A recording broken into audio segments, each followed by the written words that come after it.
বিশ্ববিদ্যালয়ের পড়ুয়াদের বিদ্যালয়ে আসার যাওয়ার সুবিধার্থে রাজ্যের মুখ্যমন্ত্রীর অনুপ্রেরণায় রাজ্য জুড়ে সবুজ সাথী প্রকল্প চালু করা হয়েছে। আর এই প্রকল্পের অধীনে কালিয়াগঞ্জের দুটি উচ্চ বিদ্যালয়ের নবম ও দশম শ্রেণীর পড়ুয়াদের মধ্যে সাইকেল বিতরণ করা হয়।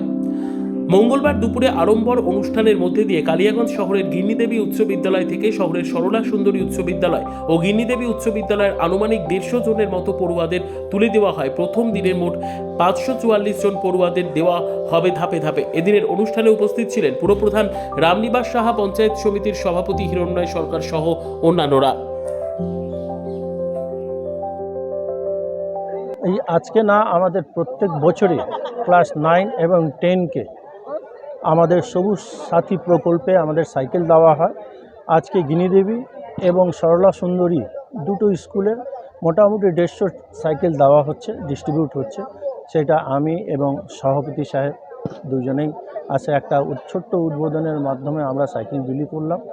আর টোটাল পৌরসভাতে মোটামুটি 744-45টা আমরা সাইকেল, সরকারি সাইকেল সবুজ সাথী প্রকল্পে আমরা দিই।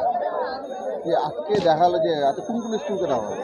আজকে সরলা সুন্দরী ও গিন্নিদেবী হিন্দি হাই স্কুল। কতজনকে?